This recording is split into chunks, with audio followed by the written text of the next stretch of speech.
Throw a wave in the circle. Get it right. Get to the wave in the circle. Hey, yo, what's up, beautiful people? Welcome to another episode of Ta1k Podcast. On this podcast, we spell talk with the one, instead of an L, because on this podcast, we always keep it 100. All right, let's get into it today. Let's talk about it, okay? It's a lot of shit that's going on. First of all and foremost, even though I did a New Year's episode, Happy New Year's to you, and I hope y'all had fun. I hope y'all had a good New Year's. I knew for some reason, it just felt like this year, well, not this year, last year technically, 2025. I feel like 2025 was super duper fast. Let me put it over here. Sorry. I feel like 2025 was like super fast, right? So like, I feel like 2025 got here, and then it's like everything was just happening super fast, and like. We was in March. I looked up. I was like, damn, this year going by fast. And then we looked up again. It's the 4th of July. And I'm like, God damn. And then I look up again. It's Christmas. I'm like, yo, what happened to Halloween? What happened to Thanksgiving? What's going on with the world? 2025 was super fast. So I won't lie to you guys. 2025 was kind of the year for me of, I don't want to say it, but not giving a fuck. And like, not in a bad way. Well, kind of in a bad way, but not in a super bad way. It's just, everything happened so fast, and like I still couldn't grasp of everything that's kind of happening super fast, and like I'm trying to, and I'm going through the motions a lot of times because I'm just like, shit, it's just, this shit was just going super fast, and so 2025 was just crazy. I didn't feel, and I say that all of that to say that I just did not feel in the spirit for like Christmas and New Year's and even Halloween. I put it together a Halloween costume at the very last minute. I went to Walmart to spend money on a costume for my daughter because she really wanted one, and I was just like, all right, you know what I'm saying? So to be honest, I was not at all in the spirit for anything of 2025. I don't know if it was just that year. I don't know if it was just me being a stick in the mud for the year. I don't know all of that happened. It's just I was just not feeling it. I was just not into it. I was not in the mood. Each holiday too, I just wasn't feeling it. I love the 4th of July, and I still didn't celebrate it like I would. You know what I'm saying? And then, like I said, from 4th of July, we skipped all the way to Christmas. Like Thanksgiving was a blur, Halloween was a blur. Even though I had super duper fun on my birthday, which was my 30th birthday, I still looked at it as a blur. Like it just happened just like that. You know what I'm saying? So 2025 was really a year of me just not caring, and I want to get out of that. 2026, I hope it's better. And I won't lie to you guys. We're going to have a record of how many times that shit falls throughout my durations of my shows. All right. But I'm not going to lie to y'all. It's already 2025 was a I don't give a fuck year kind of. But now 2026 is starting to become the same type of vibes. Okay. So I'm comfortable and open with my own platform to talk about stuff that might be uncomfortable to others and uncomfortable for some others to talk about. But hopefully you guys take my conversations and my pain, and I hope it helps you out for the future of you guys, right? So recently. Okay, first of all, I know I talk about my stepdad, and my stepdad has been in my life for majority of my life, right? So like I look up to him as my dad. Sometimes I call him my dad, not even depending on, it's like when we meet people in person, I call him my dad, but like explaining to people on the internet or to my podcast, I say my stepdad just so people won't be confused. I know I get confused about a lot of shit, okay, and I be wanting to ask questions, but I can't. All right, so we do all of that, but actually my real dad, my birth father, right, he actually it's been like 2 years, I want to say, or almost 2 years, if not 2 years. He passed away not too long ago, and then about a week, not even a week ago, or such and such, his sister, my Aunt Dorothy, has passed away. Rest in peace to my Aunt Dorothy, man. She was, even though me and my father didn't have the tightest relationship, man, she was always somebody that I used to love going over and going to see. That was one woman I say that helped toughen me up as far as, man, you a boy, you gotta act like this and this and that, and she did that for me. Then when I saw her at my dad's funeral, man, I just like I was lifted, and I haven't seen her in a while, and I was so happy to see her, right? And so hearing that she passed away hurts a little bit more because I will be completely honest with y'all. About a month ago, or maybe a month and a half, close to 2 months ago, I was chilling with my mom and I was chilling with my wife, and we had the kids there. And you know how like in church, how they say, like the pastor says, I'm feeling in my spirit to do this and to say this, right? And then I don't know what it was. It's just that day I just said like, yo, I don't know why. I just have a feeling that I just want to call my Aunt Dorothy. Like, I don't know what's making me do this. I just want to do it. And so I said I was going to do it, but I never came around to doing it, which I kill myself now inside. I mean, I hurt myself now and I blame myself because I should have did it. And maybe that would have been one of the last times, if not the last time I talked to her. But the fact that I didn't, my last vivid memory of talking to her was my dad's funeral, and I'm really sad about that, and I'm really fucked up, bro. Because like I wish I need to start going with my gut feeling. All of my life, I've always had gut feelings about doing stuff or saying stuff, and then the moment I don't, I should have, right? So that I hope that goes a long way for other people. Just if you feel something in your gut to say something or to do something about anything, and no matter what it is, do it and say it, and just live with the results. If the results turn out bad, then you just got to live with the results. But if the results come back to what you thought it was going to be, you are glad that you did that decision. So yeah, like I said, man, if you got a gut feeling, go with it. And so I'm kind of messed up about it a little bit. I'm not going to lie to y'all because, like I said, even though me and my dad didn't have the best relationships, I still build relationships not only with him, but with other people that we were associated with, from brothers and sisters to aunties and uncles to family members, period, of our side of the family, of his side of the family. So, and his friends and all that. So, it was it's devastating, especially going through the story I just said about it.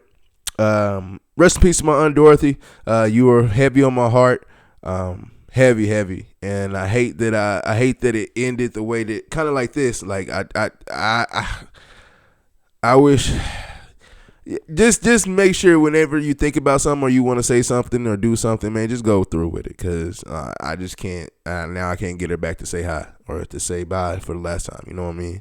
So yeah, so that happened, and then now.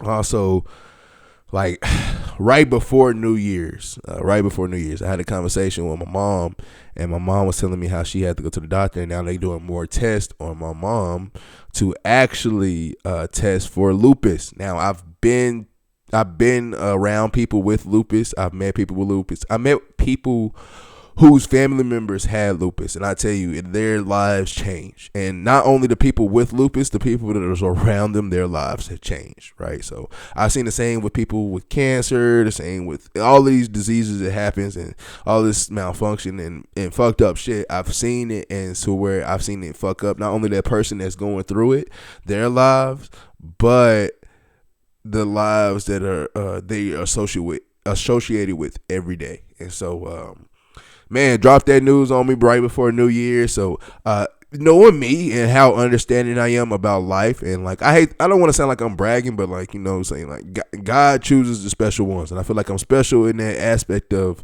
I'm able to get information and process it faster than others. Like sometimes my emotions scare people just because I don't show the emotions right away, and it's like I'm just trying to take time to process everything within just my life period. And so, yeah, a lot of times I just don't process it. I process what is being told to me and what's said to me and all of that, but at the same time, I'm trying to process in my own way. So I kind of listen to it, but I'm like, all right, I'm just going to act like that just wasn't said. I'm going to visit that later on in the day. And so being with that, and then my mom telling me that, like, that's just devastating. And you know what I'm saying? And so like I'm kind of been bummed about that as well.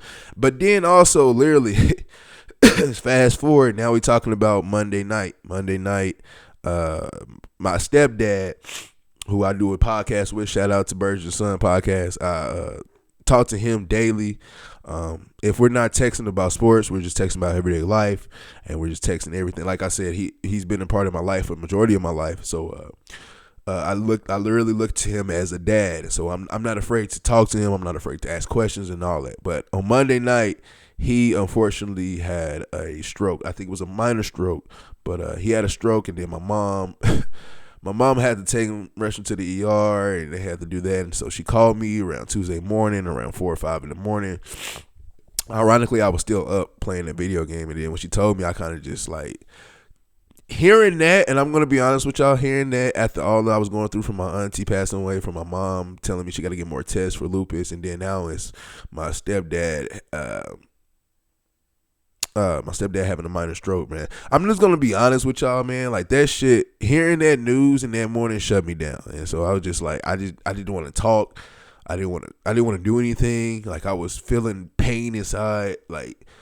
Just like everybody is human, and so a lot of times when you hear bad news and when you get bad news and you're going through some shit, and it seems like it's over and over, you're gonna ask the questions: Why me? Why me? God, why me? And actually, what's crazy is a few minutes ago I just texted my mom and I was just like, "Hey, keep your head up, stay strong. You got to keep your head up and stay strong for all of us, not just you."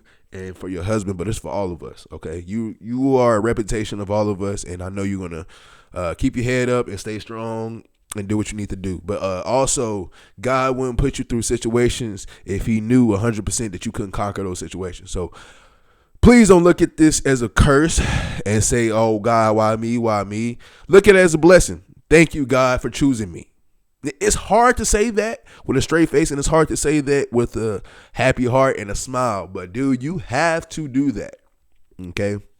You have to do that. And it's fucked up. It's messed up in the world. People go through a lot of shit in life to where you like, God, why me? Like, why me? But you know what I'm saying? Like, just stay true to it and never change up, okay? And so those are just a couple of things that's been happening already for 2026.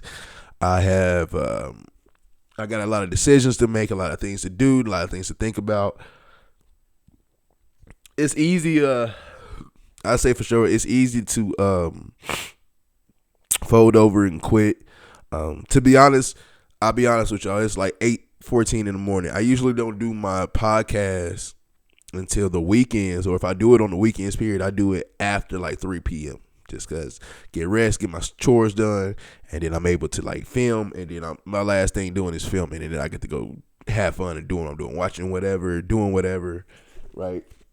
But yeah, it's early in the morning on a Wednesday. I'm doing this because like it not only is it heavy on my heart, but I was just like, I don't want to give up. I don't want to sit here and be mad and frustrated that it takes away from my craft of me being better at podcasting, me uploading episodes, me being consistent, uploading videos and uploading clips and uploading episodes.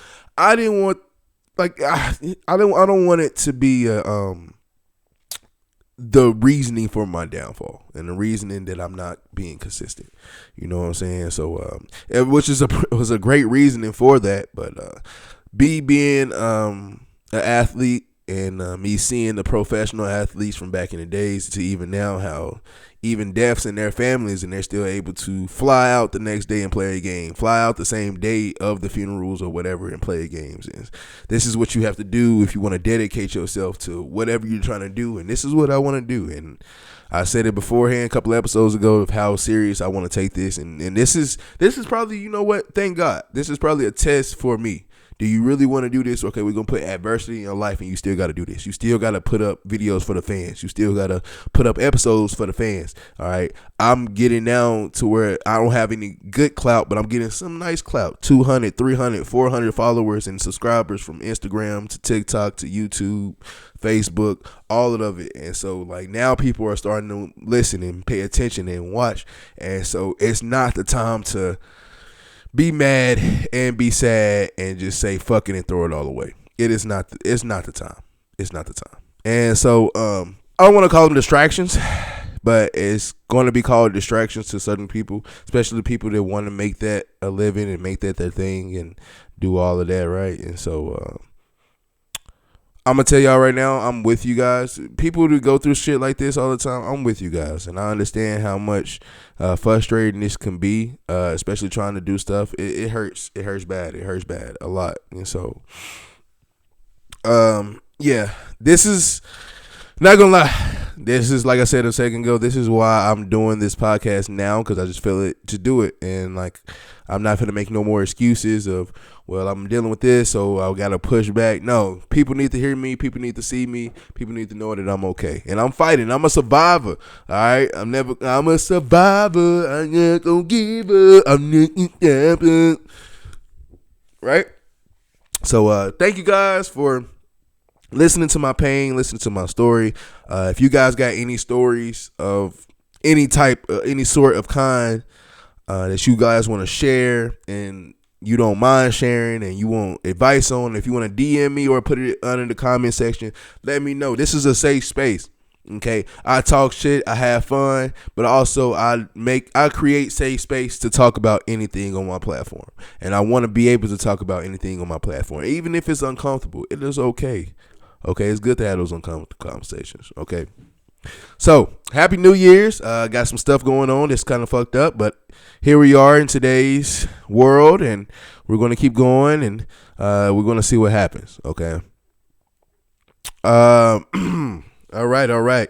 Thank you guys again for listening to that story, and I appreciate y'all. But guess what? Let's get to some uplifting shit. Okay. All right. If you're going to leave at this point, because you know I'm going to talk about sports and talk about everything else, I appreciate you for listening. I appreciate you for coming. Always feel free to comment, DM me, do whatever you want to do, or do what you need to do to feel heard and feel safe and about anything. And I definitely don't shy away from people's conversations. I definitely don't shy away from people, period. I have some of the most unique friend groups on the planet. I have some of the most unique friends on the planet. I got friends that you be like, you hang out with this person? Yes, I do. And they are 10 times more fun than the people you think I should hang out with, right?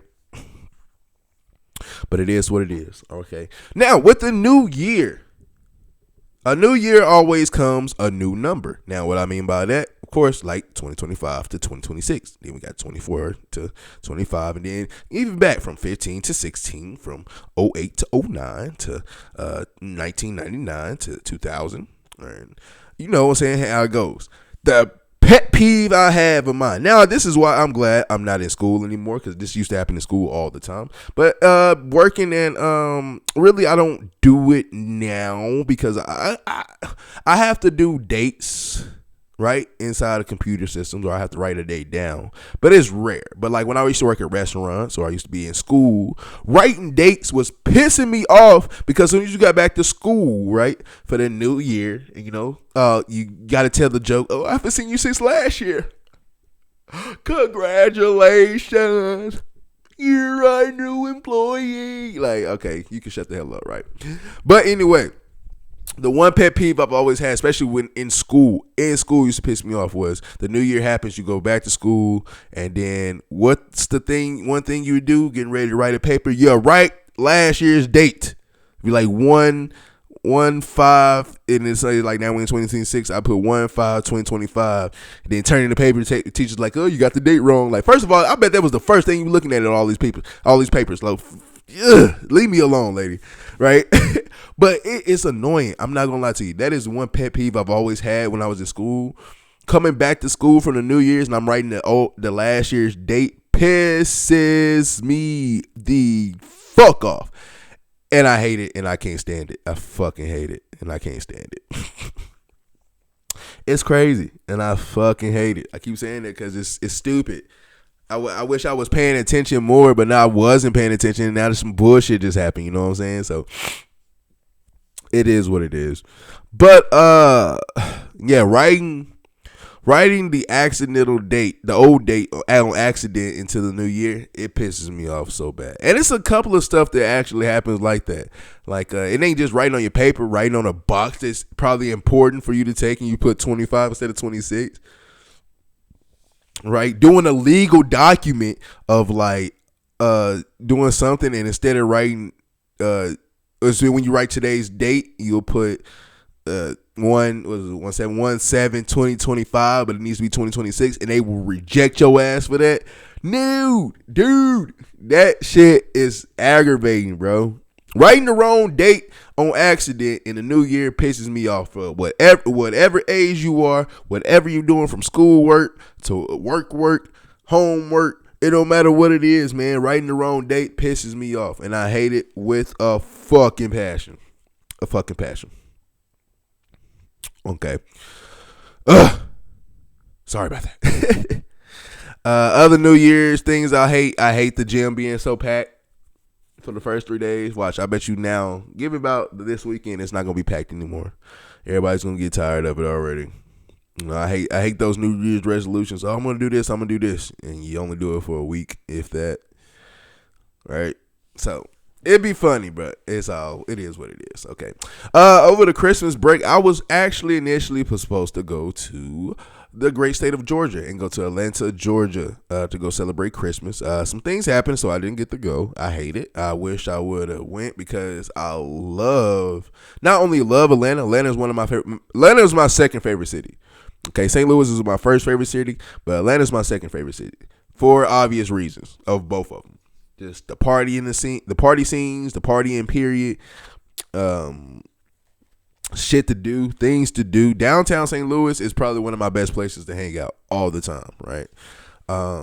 Atlanta just has so much to do, period. And on top of it, it's a lot of people who look like me. And so I feel comfortable and I feel safe around my people. You know what I'm saying? Now, I get it, but you know what I mean about Atlanta. But it's still my people, okay?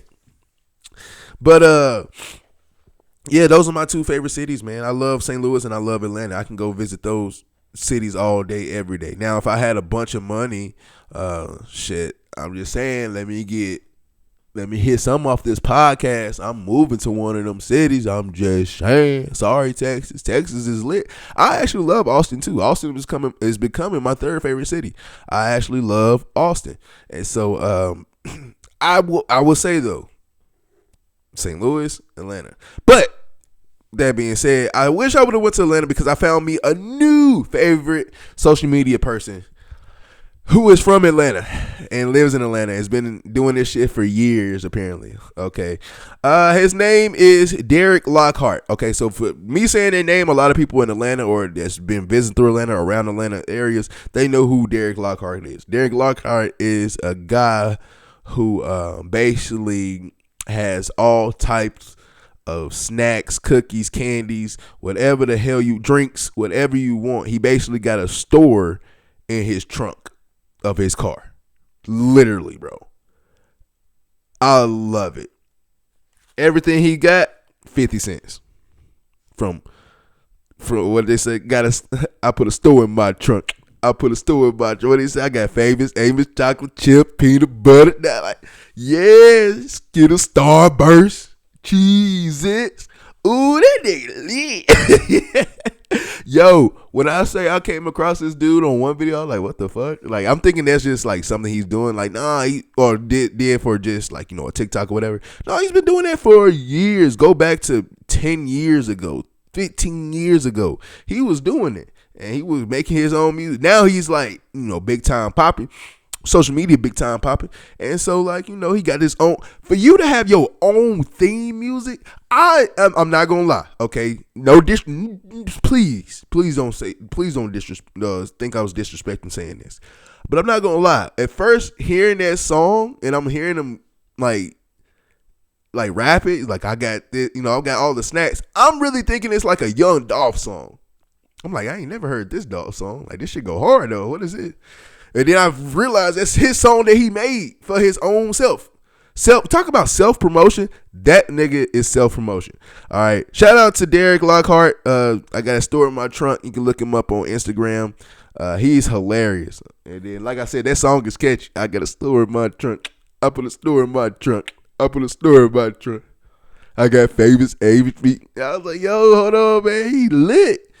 Shit, I'm trying to go to Atlanta just to see this guy. I want to, first of all, buy some snacks. 50 cents for some snacks, man. What? I'm about to probably buy you out, low-key. Me and my homies, high as hell. We need all this, please. You know what I'm saying? And so I've seen it all the time. Like, I've seen it all. So, like, and seeing that how much of an icon he is, especially to Atlanta. Jermaine Dupri done pulled up on him. A couple more people from Atlanta, the celebrities, and pulled up on him and seen him throughout the years of being in Atlanta. So that's a true icon. It's always that one person that everybody from the hood knows, and like for generations they know, right? Derrick Lockhart is one of those ones for Atlanta, and I truly wish I would have went to Atlanta, but I wouldn't know who he was at the time. So I'm kind of glad I did it. But now that I know who he is, I'm ready to go to Atlanta to meet this guy and to give me some snacks today. Would you like anything? Would you like anything? Would you like anything? Hey, man, he be lit. He be lit. I'm happy for it. I am super happy for it. All right. Last year, I started playing. First of all, I started playing NCAA early this year as well. But I played early last year, and since it was the first time in like 10 years we had the game, I was super excited and super stoked, so I played it. This year, I'm happy for it, but I didn't play it as much as I did last year. But recently, I've been playing it. Okay, and if you know me, I am from 2K to Madden to NCAA to any sports game, or not even just sports game, any games period. If there's a story mode and a person I can create to go through a story mode, I love to do that first. Now, of course, you like to play a couple of quick games, online games just to get yourself ready. But like, actually, I love the story modes. I love the story. I love how they tell the story modes. I love like the different quests for story modes. I love making my person, right? So I really didn't start early with that. I was really just playing quick games a lot of times. I was just playing. I actually started to look at. It's not. I guess it's Ultimate Team, but it's not Ultimate Team for it. I was just looking at what you can get for different stuff right there, right? But recently, I just made me a quarterback, and I sent him to the University of Connecticut, UConn. Okay, I'm trying to turn UConn into a football school in 4 years. It's going to be hard because it's UConn. But they got an easy schedule because I didn't know that UConn was independent in basketball. I did not know that. Basketball, I'm sorry. I didn't know UConn was independent in football. I did not know that. I knew they had are they in the Big East in basketball? But I didn't know they was independent when it came to football. So that was kind of cool for me because I was playing, I think my hardest competition was like Indiana. And, I mean, they beat us, but really the hardest competition was Indiana. Then we had like Maryland and like some other hard teams, but they're not like hard. I could have beat them by then, but I'm trying to turn that school into a football school, so in 4 years. And 2 receivers that are going to help me do that. Okay, his name was Caleb Burton III. First of all, the third, yes, Caleb Burton III. He was my scapegoat. If I needed to play, I was going to him. And also alongside him, Shamar Porter. Both of them, I don't know if both of them are at UConn right now, but when I made my guy, these 2 guys were at UConn, and I was making plays with both of these guys. I actually got one of these guys in the top. It wasn't like the top 3, top 5, but his name was on the list for the best wide receiver in the country award on the list. So I got him on there, you know what I'm saying? So I can't remember which one it was, but I got him on there. Shout out to Caleb Burton III and shout out to Shamar Porter. Okay, those 2 receivers, I was killing with them on UConn. Shout out to y'all. Not a lot of people know who they are, which is okay. Keep working, keep grinding. Even though I'm playing a video game, I think you guys are phenomenal people, phenomenal athletes. So show the world, hopefully, to see y'all in the NFL one day. You never know. Okay, I did the same thing last year when I found Austin Novosad and God damn it, who did I find last year? I can't remember right now. It's going Ethan Craig. Yeah, Ethan Craig was a receiver from the MTSU. I don't know where he's at now, but shout out to all those guys that I was playing with and had a chance of looking at. Okay, they had Austin Novosad as a Heisman finalist on mine last year. So Oregon, hopefully we win the championship this year, hopefully. But if we don't, Let's give Austin Novosad a chance of being our starting quarterback. He's been waiting. He's been patient. He's been on the roster, and he's. I mean, a quarterback from Texas is not bad. Look about all the quarterbacks who came from Texas. Give him a chance. Okay, I say give him a chance. Why not? Shit, fuck it. All right. Let's talk about a little bit of NFL. NFL. Okay, congratulations. First and foremost, congratulations to the one and only who is going to be one of the best to ever do it whenever he retires. Hopefully he can add some hardware to his trophy case, from maybe an MVP to a Super Bowl trophy. It's going to be hard to do it in this place, but I believe that anything is possible, and I never count you out until I got to count you out. Okay, Myles Garrett has broke the single season sack record, beating out Michael Strahan and TJ Watt, who shared it at 22.5. Myles Garrett has beaten that with getting 23 sacks in a single season. Shout out to Myles Garrett. Myles Garrett is one of the best defensive linemen in the game. I still wish that we would try. I've been asking to trade for Myles Garrett forever. I want Myles Garrett and Jeffrey Simmons on the same team super bad. It's definitely not going to happen anytime soon now.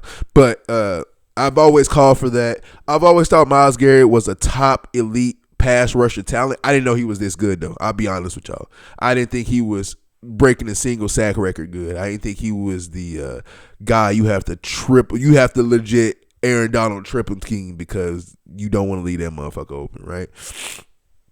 I'm just going to be honest. I didn't think that, but like he's proven me wrong year after year after year. And I even since coming into the league as a rookie and being on the Browns, I never liked the Browns like that. I feel like the Browns wastes everybody's time, especially when they got good talent. But for him to basically go out there night in, night out, year in, year out, and fucking produce, and the way he's producing is very phenomenal and very good. Congratulations to Myles Garrett. Now I get it. People are going to say, oh, and it's no, when I say this, please don't, it's no disrespect and it's no not. Michael Strahan said this on TV too. It's like, oh, it took me 16, took you 17 games, right? And I know he really said that. To be honest, Michael Strahan is a great person. He didn't say that to take a shot at Myles Garrett. He's just saying it because he know this is what entertainment is. You got to say stuff that be juicy, that might cause controversy. I don't like fighting with people. I don't like controversy. I try to steer away from controversy. But I know being in this business and me being want to be a podcaster, possibly on TV, news anchor, whatever I want to be, I know I'm going to have certain small beefs with certain people. Some people are not going to like what I say, especially if you like Stephen A. job. There's a lot of people that don't like Stephen A. and what he says or how he said it. Man, it is what it is. It's a job. Millions of people watches him daily. Why does he care about one or two opinions, right? So I hope not to say that as far as people think I'm trying to get on Michael Strahan. No, he said what he said was because he knows what it is for media and how media is going to eat that up and try to twist words around, but he ain't finna listen to that shit, right? So taking Michael Strahan out of it, for people who are saying and who are really serious, like, oh, Myles Garrett did it in 17 games and they did it in 16. It's one game. Can you please get over yourself? One game. Now, let's just say Michael Strahan did it in 14 games, 15 games, okay? In 14 or 15 games, then I would give y'all the benefit of the doubt of like, okay, now that's 2 or 3 extra games versus it's one game. Yes, Michael Strahan did it in 16 games. Yes, Myles Garrett did it in 17 games. Yeah, it's one extra game. Okay? This is one extra game. Do you not know that Myles Garrett went some games without getting a single sack? What if he would have had that more than one? Like, you know what I'm saying? So you never know. I think it should not be downplayed. Now, you can sit here and say, well, he took him 17 games. Don't blame Myles Garrett for that. The NFL created an extra game to have 18 weeks and 17 games total played for the NFL teams. They are trying to add another game to make it 18 games played and 19 weeks within the season. You were trying to kill these players, first of all. Second of all, they are the one. The NFL is the one adding these games and adding shit. So of course it's going to add to the stat pad. It's going to add to this, and then you're going to have controversies like this. Oh well, I did it in this many games, and he did it in this many games, and all of it. And it don't matter how many games you really done it in. Now, if we was playing 25, 30 games, then that's a big-ass jump and a big-ass difference. But we talking about one game. One stinking game. Just one game, man. Come on, dog. Give Myles Garrett his credit. Give the flowers where the flowers are due. The dude is a beast. The dude is a monster. I know Cleveland Browns fans, and I know Cleveland Browns fans that used to really go double down on Myles Garrett. No, he the best player in the league. He the best defensive player in the league. I was like, man, he played for the Browns. He ain't no bad. No, he is the best defensive player in the league. It's no question. By far the best defensive player in the league. He should definitely, hands down, be the defensive player of the year. Okay. You can't just break the sack record and not be the defensive player of the year. That's just unheard of, in my opinion, right?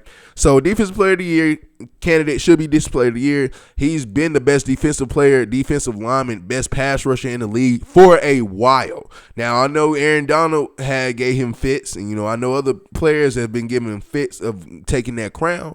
But Myles Garrett, please don't dismiss Myles Garrett like he's just not it. Come on, man. Myles Garrett is a monster amongst men out here. Right? Y'all remember the beginning of the season when he had that one interview? He was just sitting there. First of all, motherfucker is stout. First of all, man, don't just stand there casual doing this. Like, motherfucker, yeah, you will whip my ass, but I'll trip you down the stairs. Leave me alone. Anyway, remember that interview? He was sitting there and, just taking off his tape, and he's looking like anybody gonna ask questions? Then they was like, oh, okay.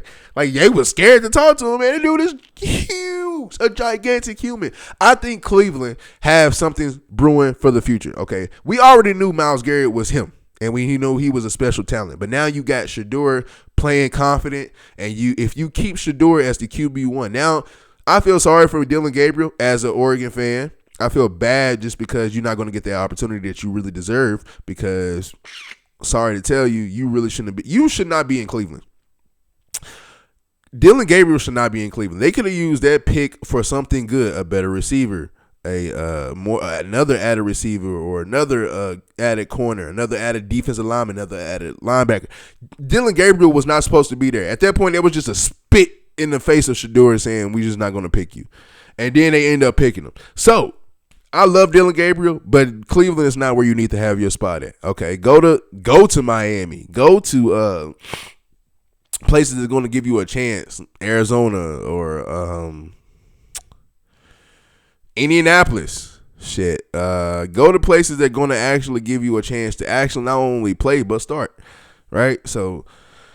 Yeah, I still think that Cleveland got something brewing with Shedeur Sanders there, Myles Garrett there. Their chemistry was already established from the preseason when we used to see them, right? And so their chemistry was good, and now you building that to the future. I think the Cleveland Browns have something special. And now that they fired Kevin Stefanski, which was great, that motherfucker was all over the place. All of them was all over the place. Now you're going to bring some better structure.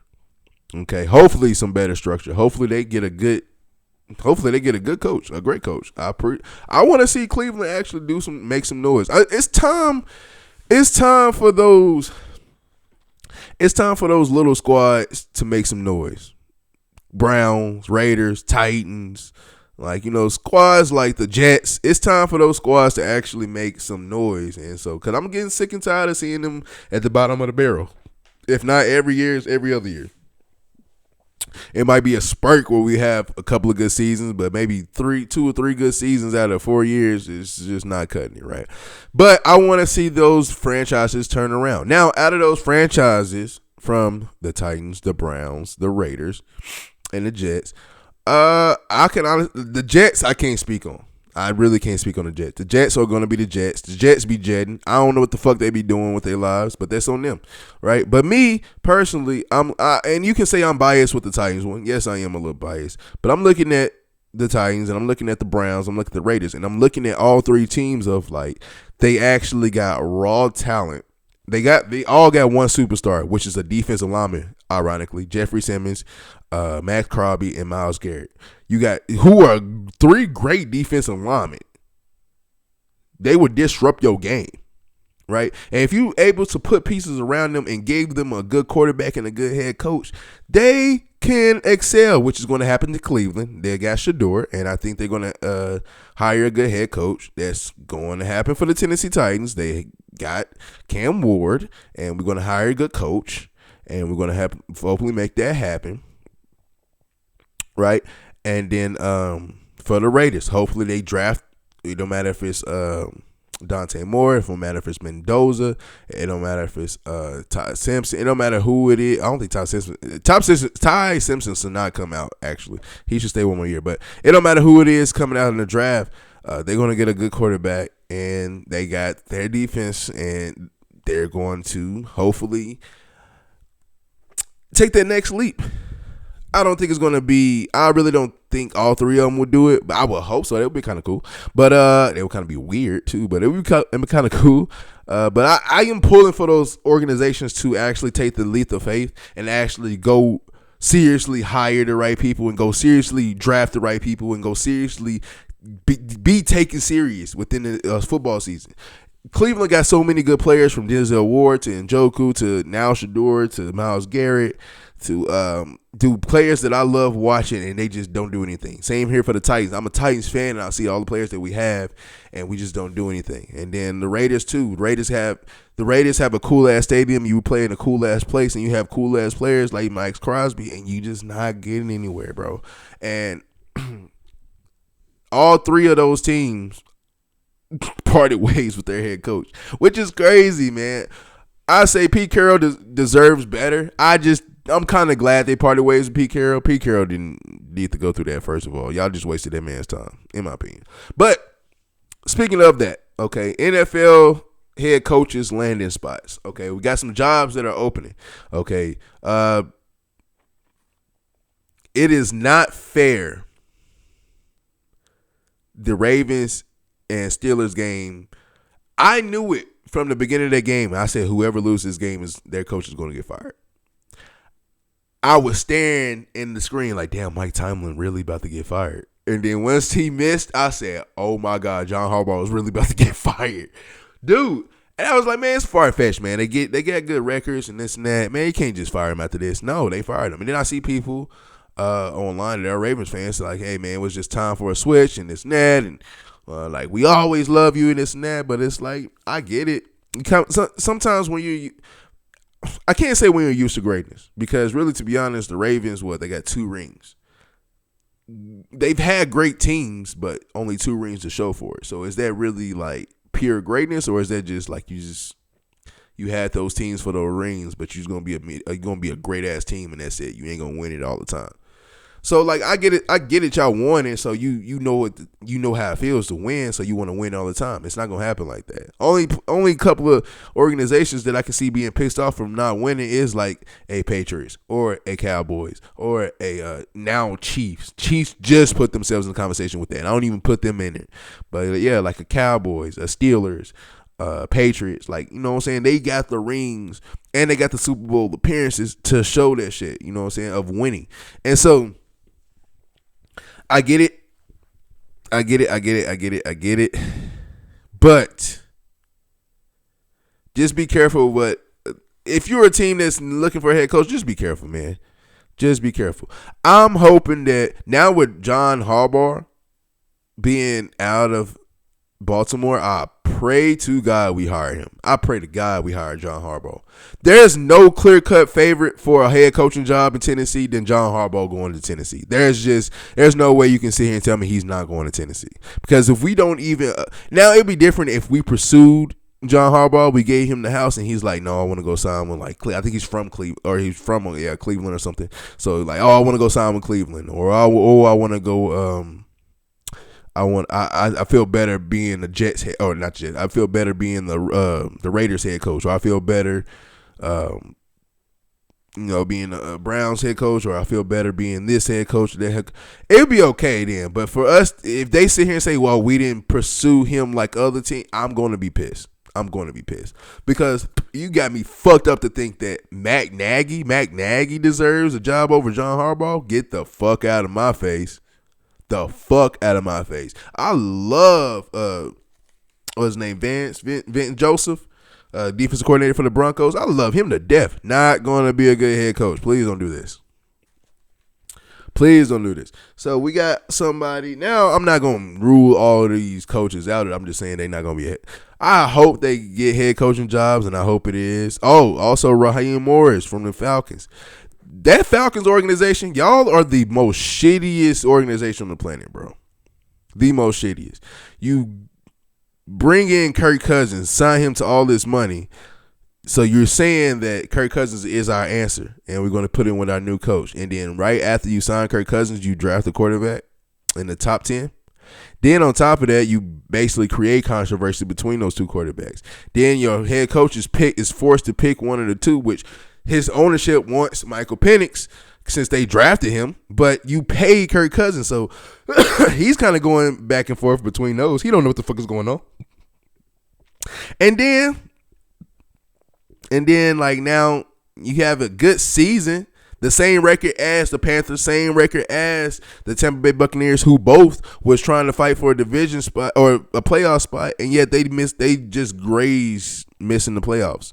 And you fire your head coach. If anything was going to tell you anything right now, you should have said, hey, we need to carefully look at the positions that we got. The coach is actually starting to get on track. We can win something next year. But nope, here you go. You're going to have another head coach. That's probably not going to know how to control their locker room. Don't know what's going on. The Falcons are going to be dog shit. Just letting you know. Good luck. But there you go. Firing people after a year. Firing people after a couple of years. I never seen a head coach come into somewhere and they just win off the bat. Other than Steve Kerr. And yet, Steve Kerr, it wasn't Steve Kerr's team. It was Mark Jackson's team. Steve Kerr took over, and Steve Kerr has definitely elevated the Warriors to what they are today. But Mark Jackson helped put that team together. And so, if you would have gave him that extra year of being on the team, maybe he would have won the championship. Maybe we wouldn't be talking about Steve Kerr. But it is what it is. I just hope that the right coaches get to the right jobs. I'm praying that the Titans hire John Harbaugh. If we don't hire John Harbaugh, then I guess we got Matt Nagy and some more coaches that's in there in the playing fields. I wouldn't mind seeing if the Bills get kicked out of the playoffs before the Super Bowl, they're gonna fire Doug McDermott. I wouldn't mind hiring Doug McDermott as well. I wouldn't mind hiring Doug McDermott or John Harbaugh. And then, even though I talk shit about this guy, I still wouldn't mind Brian Daboll being my offensive coordinator as well. That's just me. This is what I think. But let me know in the comment section who you guys think is going where. What coach is going where to what team? Which head coach is going to lead their new team into probably victory in the Super Bowl soon? Let me know in the comment section, okay? All right. We almost done, so that means, you know what I'm saying, it's time to call some games. Call the games. We got important rounds of playoff games this weekend, okay? We are in the semifinals of college football playoffs. First game is going to be on Thursday, January 8th. And Thursday, we got the Fiesta Bowl. Fiesta Bowl is going to be Miami playing Ole Miss. Okay, both teams are on a hot roll right now. Hot roll right now. Okay. I can't tell y'all how I can't tell y'all who's going to win this game, to be honest. I can't tell you what it's going to be like. What am I looking for? I think Ole Miss is the better team than Miami. But Miami is grit and grind and know how to street fight for a win. And they've been street fighting for all these wins. Street fighting. And I'm happy for them. A couple of Miami fans that I know. Shout out to my Uncle B. My best friend, his brother Jerome, is a Miami fan. Shout out to you. Long time Miami fan. That motherfucker. Man, used to get heated. I remember when we had desktop computers. He had the University of Miami team on there. Man, he used to have the mugs, the everything. I'm like, dude, did you go to Miami? Like, what the fuck? But yo, shout out to them, man. They them U fans. They some fans. Okay. So going for those guys that I love dearly, from my uncles to brothers and all this. Something y'all probably don't know even to this day, I got recruited by Ole Miss. Okay, I didn't get like solely recruited. They wasn't in my living room or such shit, but they did give me a. If you look up my name on Google, they'll show you that Ole Miss was cool on recruiting me. They was just cool. It wasn't good or nothing. Just cool. I think that's a little flex, right? But anyway. Without Lane Kiffin, I'll be hoping Ole Miss lose, but at the same time, I don't want Ole Miss to lose because that's being petty toward a dude that ain't there no more. I'm gonna go with actually Miami upsetting again another top seed and upsetting Ole Miss and heading their way to the national championship to play one of the other two of the other games. Okay. And then speaking of that, on Friday, we got the Peach Bowl down there in Atlanta, baby. Okay, we got Oregon playing the number one team in the country, Indiana. The rematch that I motherfucking want. That's the rematch that I motherfucking want. I've called out Indiana. I've been calling out Indiana ever since we fucking lost to them. I was saying that I hope Ohio State lose to Michigan so we can sneak into the Big Ten championship game. So we could have beat them that time, but we didn't. Or Ohio State didn't lose. They won. So they the one that lost to Indiana. I want Indiana. But let me tell you something. As an Oregon fan, I've watched Oregon a long time. I feel like Oregon this year's Oregon's team is really, to be honest, it's cheaper by the dozen. And like I've seen better Oregon teams. I've seen way better Oregon teams than this, but it's just this team has more chemistry with each other, with the coaches, everything. And so they just look like they are in sync and they're in tune with this year's Oregon's team. And so this is why I feel like we are dangerous when it comes to aspect. But dude, oh my motherfucking God, Indiana is balling the motherfucker out, man. I can't tell you how fucking crazy that is that Indiana is the best team in the fucking country. Undefeated. Beat Ohio State. Beat Oregon. They beat these top teams to get to where they are. And the fact they keep on rolling, beat the shit out of Alabama, beat the snot out of Alabama. Also, Indiana is the first team. This playoff system has been in for 2 years now, and they're the first team to receive a bye in the first round and win their game in the second round. The first team. Georgia has lost twice, having byes 2 years in a row and lost. Okay, Oregon had the bye last year, lost. Georgia, Oregon, Arizona State. I can't remember the other one. But they're the first team to actually win after having a bye. So, dude, of course, I'm not going to pick against Oregon. I got Oregon winning and dominating. But I'm not going to say dominating. I got Oregon winning. But I would not be surprised if Indiana pulls out this game. Will I be sick? Yes. Will I be taking 10 shots in a row? I'll take 8. But those last 2, I'm going to cry taking those 2. Okay. Those are my predictions for college football. Okay. And then we got an impactful weekend after those college football playoff games. We got Saturday. We're going to start with Saturday. Rams travel to the Panthers to play the Panthers in the first round of the NFL playoffs. Playoffs is starting with the Rams and the Panthers at 3:30 p.m. on Saturday. Who do you guys got? I'm thinking the Rams are going to just go in here and beat the dog shit out the Panthers. But do not be surprised if we see an upset. Well, it won't be an upset, but to us it's an upset. If the Panthers beat the Rams, they'll be upset. I think the Rams are just too high powered now, though. So I don't see them losing. I got Rams actually beating the Panthers, but I wouldn't be surprised if the Panthers win. Okay. Then on Saturday, still looking at the Saturdays, we got Packers traveling to Chicago to play the Bears. Okay, Packers are in the same division as the Bears, 9-7-1. Bears are 11-6. Bears are the number 2 seed in the NFC. I'm scared to do this.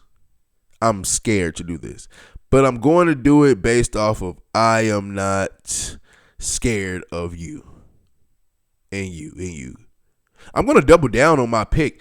Packers to the Super Bowl. I got Packers beating actually the Bears on Saturday night to go to the divisional round of the playoffs. Okay, then we know on Sunday, we got all day action packed. Okay, all day. Wake up, drink a beer, smoke some, watch some football, baby. Okay, 12 p.m. noon. We got the Bills traveling to Jacksonville to play the Jacksonville Jaguars. Bills are 12-5. Jacksonville is 13-4. Jaguars, since they won the AFC South, they have the home game versus the Bills. Bills have no excuse. Listen closely, Bills fans, and Bills players, Bills Mafia, Bills everything. You have no excuse. Okay, I know that the Jaguars are ranked higher. I know Texans are ranked higher. Patriots are ranked higher. Broncos are definitely ranked higher. Right? There's no excuse. Josh Allen, besides Aaron Rodgers. Okay, so besides Aaron Rodgers, Josh Allen easily has the most experience when it comes to these playoffs versus all the quarterbacks. Now you can say Justin Herbert and Trevor Lawrence, really, because Trevor Lawrence has won a playoff game. Okay, Justin Herbert hasn't, but still they've been into the playoffs and played each other. But Josh Allen has the most success and the most recent experience that he should. You have no Patrick Mahomes, you have no Joe Burrow, you have no Lamar Jackson, you have nothing in your way but yourself. Get to the fucking Super Bowl. Josh Allen and the Bills get to the Super Bowl. And if they don't get to the Super Bowl, they're going to fire Sean McDermott. But anyway, even though I'm saying that, I'm going for my Jaguar, my AFC South brothers, even though I can't stand them. But Bills have no excuse. Bills need to win this game, and I got Bills actually winning this game in Jacksonville. It's going to be a tough one, though. Okay, for the second game, it's going to be at 3:30. Okay, we got the 49ers traveling to Philly to play the Philadelphia Eagles. 49ers are 12-5 and the number 6 seed versus Eagles, who is 11-6, but they won a division, so they're the number 3 seed. Okay. 49ers, Seahawks, and the Rams are 3 good NFC teams that I see going to the Super Bowl from the NFC. Eagles have been sliding by this year, but they're still a good team. 11-6 is still a good record. And number 3 in the NFC is still a good record. Or a good thing to be. Now, with that being said, last time the 49ers came into Philly to play Philly, was that in Philly? Last time I remember in Philly, I think Brock Purdy got hurt. And so they're going to be looking for maybe a revenge game. You never know. Okay, I got 49ers actually beating Philly in Philly for that game in the afternoon. Okay, and then on Sunday nights, we got the Chargers traveling to New England to play the Patriots. Chargers are 11-6. Patriots are 14-3, number 2 in the AFC, like I said a second ago. Are we about to witness a dynasty 2.0 with Drake May and the Patriots and Mike Vrabel? Are we? I'm here for it. I got Patriots actually beating the Chargers easily beating the Chargers, actually. Even though Justin Herbert's supposed to be back for that game, I don't care. I still think the Patriots are just that good. Drake May has shut everybody up, possibly MVP. Stephon Diggs has been killing it. Trayvon Henderson is a great-ass rookie. Christian Gonzalez is one of the top corners, dog, in the league. You know what I'm saying? So they got some pieces. I almost said we, like I'm a Patriots fan. Let me step back. I'm sorry. If Patriots win a title here, they got to be known as America's team. Fuck the Cowboys. Just saying. Because you got the Patriot colors, red, white, and blue. You got the shit they actually win versus the Cowboys who just lose all day. Which got a star on our helmet. Fuck that star, man. The Patriots need to be America's team if they win a title this year. Just saying, okay. And then to cap it all off on Monday night, Monday, Houston Texans travel to Pittsburgh to play the Pittsburgh Steelers. Pittsburgh just won their division on Sunday night versus the Ravens in that epic game. Epic game. It was a great game. Like I said, I knew in the beginning of the game one of those coaches was gonna get fired, whoever lost, and so it was still an epic game. But Steelers are 10-7, Texans are 12-5. Texans will be on the road in Pittsburgh versus the Steelers. DK Metcalf is back from suspension. Okay, so they should be better offensively, I would think. The Steelers. Texans still have the number one defense in the league. Okay. Defense win championships. Okay, so Texans should win this game, but I got Steelers, man. I'm looking at that as a old school thing of Aaron Rodgers turning back the clock coming into the playoffs. Bowling. Wouldn't be surprised if that shit happens, right? I wouldn't be surprised. Okay. Now, with the Super Bowls coming up, it could be quite a bit of controversy. Now, this is what I think could happen. Okay. As a football fan, I'm just going to say this before I head out. But as a football fan, history does repeat itself. And sometimes history can repeat itself too much that it makes you question a lot of shit in life. Okay, right? So, with that being said, who are the Super Bowl picks for this year? You got quite a bit of storylines. What if the Panthers and the Patriots play in the Super Bowl? Remember when Tom Brady, even though that was Tom Brady's second Super Bowl, that still started him off as, okay, he's going to be a Super Bowl guru, and he's going to be starting this dynasty. Can Drake May basically start his dynasty against the Panthers and get his first one, and they start that Patriots dynasty back over again? Can the Panthers get back to the Super Bowl? That would be crazy. That would be nuts. Okay. Another one that I have that I'm thinking that could happen as well. We could see the Patriots and the Eagles again in the Super Bowl. It's going to be a revamped both teams, because Nick Foles was the quarterback when they beat the Patriots, and Tom Brady was the Eagles beat the Patriots.